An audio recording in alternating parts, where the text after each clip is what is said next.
जयसिंगपूर येथे गर्भलिंग निदान केलेल्या गर्भवतीचा कर्नाटकातील चिक्कोडी येथे गर्भपातावेळी मृत्यू झाल्याचा धक्कादायक प्रकार घडला। या प्रकारानंतर गर्भवतीचा मृत्यूचा दाखला मिळवण्यासाठी नातेवाईक मृतदेह मोटारीमध्ये घालून सांगलीत फिरत असताना सांगली शहर पोलिसांच्या सतर्कतेने हा प्रकार उघडकीस आला। सोनाली सचिन कदम वय वर्ष 32 राहणार आळते तालुका हातकणंगले जिल्हा कोल्हापूर असे मृत महिलेचे नाव आहे। सोनालीचे दुधगाव तालुका मिरज हे माहेर आहे। दुधगाव येथील सोनालीचा काही वर्षापूर्वी आळते येथील तरुणाशी विवाह झाला। तिचे पती सैन्य दलात कार्यरत आहेत। तिला 2 मुली असून तिसऱ्यांदा ती गर्भवती राहिल्यानंतर गर्भलिंग निदान चाचणी करण्याचे नातेवाईकांनी ठरवले। त्यांनी चौकशी करून काही दिवसापूर्वी जयसिंगपूर येथे एका रुग्णालयात गर्भलिंग निदान चाचणी केली। तेथील अहवाल मिळताच त्यांनी कर्नाटकातील चिक्कोडी गाठले। चिक्कोडीजवळील महालिंगपूर येथे एका रुग्णालयात तिचा गर्भपात करण्यात आला, परंतु गर्भपातानंतर सोनालीची प्रकृती चिंताजनक बनली व तिचा मृत्यू झाला। त्यामुळे नातेवाईकांना धक्का बसला। त्यांनी सोनालीला अंत्यसंस्कारासाठी सासरी नेण्याची तयारी केली, परंतु तेथील डॉक्टरांनी मृत्यूचा दाखला देण्यास नकार दिला।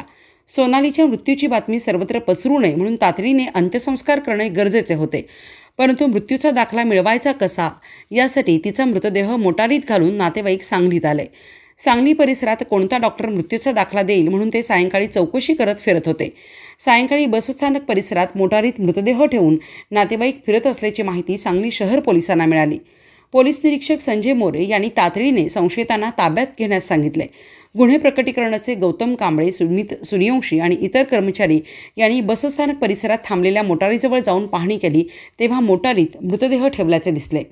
चौकशीवेळी मृतदेहासोबत असलेल्या नातेवाईकांनी सर्व हकीकत सांगताच पोलिसांनाही धक्का बसला। त्यांनी तातडीने मोटार सिव्हिल हॉस्पिटलकडे नेली। रात्री उशिरापर्यंत सिव्हिल हॉस्पिटलमध्ये या प्रकरणाची चौकशी तपासणी सुरू होती। चिक्कोडी पोलिसांनाही हा प्रकार कळवण्यात आला। चिक्कोडी पोलीस ठाणे हद्दीत हा प्रकार घडल्यामुळे तेथे गुन्हा वर्ग होणार असल्याचे शहर पोलिसांनी सांगितले।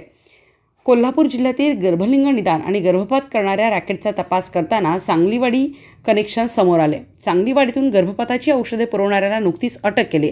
त्यानंतर दुधगाव येथील गर्भवतीची जयसिंगपूरमध्ये चाचणी करून चिक्कोडी येथे गर्भपातासाठी नेल्यानंतर तिचा मृत्यू झाल्यानंतर आणखी एक प्रकरण पुढे आले आहे।